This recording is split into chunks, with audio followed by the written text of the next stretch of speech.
Et si je te disais que tu peux encore transformer ton année, même si elle t'a semblé catastrophique? C'est facile de se sentir découragé à cette période de l'année, surtout quand ça n'a pas tourné comme on l'avait imaginé, quand les choses ne sont pas passées comme on l'avait prévu. Mais crois-moi, il reste encore assez de temps, il reste encore assez de jours sur le mois de décembre pour changer ça, pour vraiment reprendre en main ton mois de décembre et donc finir l'année de la meilleure des manières. Bulle raté, j'étais censée vivre de mon business, j'étais censée me marier, censée habiter avec mon amoureux, j'étais censée avoir des dizaines et des dizaines de milliers d'abonnés sur mes différentes plateformes, j'étais censée commencer ma chaîne YouTube il y a bien longtemps. Au final, rien de tout ça ne s'est passé. Malgré que j'ai passé pratiquement l'entièreté de mon année à me lamenter, littéralement auprès du Seigneur, me lamenter jour après jour après jour.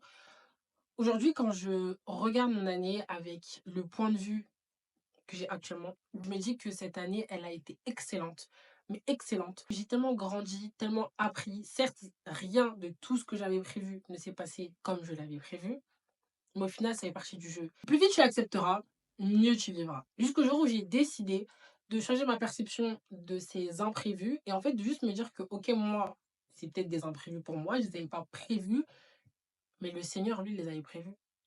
Et en fait, quand tu réfléchis de cette manière-là, quand tu vois les choses this way, ça t'enlève tellement un poids et avancer, ça devient tellement plus simple au final. Donc, ouais, c'est là, tu te dis, purée, j'avais pas prévu ça. Ok, cette année, ça s'est pas passé comme ça. Je pensais que j'allais avoir mon permis, je pensais que j'allais avoir une maison, je pensais que j'allais avoir une voiture et qu'au final, tu ne les as pas eues. It's okay.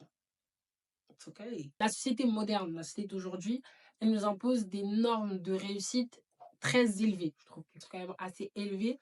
Moi, mon conseil aujourd'hui, ce serait vraiment de vous focaliser, de te focaliser sur un, voire deux objectifs maximum pour ce dernier mois de, pour ce dernier mois, en fait, tout simplement de l'année.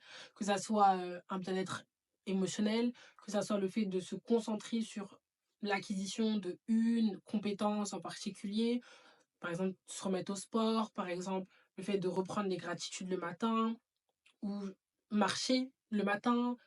I don't know, ça peut être ce que tu veux. Je pense que c'est important de, ok, là les gens ils pensent comme ça, là le monde voit les choses comme ça, mais qu'est-ce que moi je veux réellement faire? Quel est l'objectif qui me tient le plus à cœur sur cette année 2024 et comment est-ce que je peux l'optimiser au maximum sur les derniers jours qui me restent? Tu te le notes et tu te dis, ok, bah là il me reste 2, 3 semaines avant la fin de l'année. I'm gonna do that, that and that. Et je veux vraiment insister sur le fait de célébrer chaque petite victoire. Là, tu vas te donner un certain objectif pour la fin de l'année. Je veux que tu découpes cet objectif-là en petits objectifs quotidiens. Et chaque jour, en fait, te dire, OK, aujourd'hui, je l'ai fait. Thank God. C'est très important. Et c'est vraiment ce qui va renforcer ta confiance en toi. OK? Donc, vraiment, félicite-toi tous les jours. Prends soin de toi. Vraiment un lien entre le bien-être mental, le bien-être physique et la clarté de la pensée. Lorsque l'on prend soin de soi, on est mieux équipé pour prendre des décisions beaucoup plus éclairées. Et selon moi, la première étape vers cette clarté, ça va être le fait de pratiquer la méditation, de pratiquer du journaling, de pratiquer des gratitudes. Ça va vraiment te permettre de, ok, on souffle et on repart sur de bonnes bases. Un exercice, selon moi, qui pourrait être sympa à appliquer pour les derniers jours de l'année, ce serait le fait de se lever peut-être 10 minutes plus tôt, 15 minutes plus tôt, et de prendre ce temps pour écrire, prendre ce temps pour se reconnecter avec le Seigneur, que ça soit prier, méditer la parole, lire la Bible, I don't know.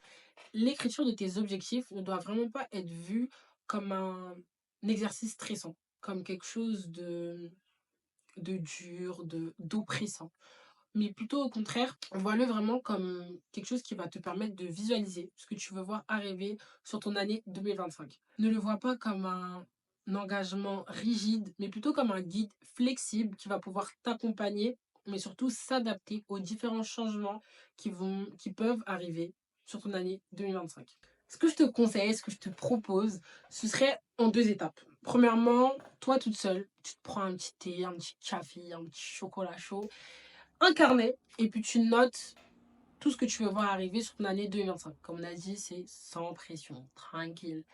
Et ensuite, ce qui pourrait rendre ça encore plus fun, juste organiser une soirée avec tes amis où chacune partage ses intentions pour l'année qui arrive. Je tiens vraiment à faire un point d'honneur, mais vraiment un point d'honneur, ça me tient trop à cœur, que tu puisses, toi qui regardes cette vidéo, comprendre et te rappeler que c'est un cheminement et que dans ce cheminement, tu n'es pas toute seule. Que, ok, ça prendra du temps. Là, la vidéo, elle porte sur les derniers jours de 2024, mais c'est un cheminement qui va continuer sur toute l'année 2025. Et ok, au début, ce sera pas parfait. Au début, ça sera pas ouf, mais c'est pas grave. Ça fait partie du jeu. Chaque étape compte. Chaque épreuve, chaque imprévu peut relayer sur quelque chose de tellement exceptionnel si tu continues d'avancer, même si c'est dur, même si ça se passe pas comme tu l'avais imaginé. Je t'invite vraiment à partager tes réflexions, tes doutes, même tes conseils dans les commentaires. Je pense que ça peut en aider plus d'une. Et c'est vraiment mon objectif, en fait, qu'on puisse vraiment utiliser ces derniers jours de l'année, utiliser tous les moyens qui nous sont donnés pour grandir tout ensemble, pour évoluer tout ensemble, pour se fortifier tout ensemble. Et, euh, et voilà. Dis-moi ce que tu as prévu pour la fin de l'année. Bisous!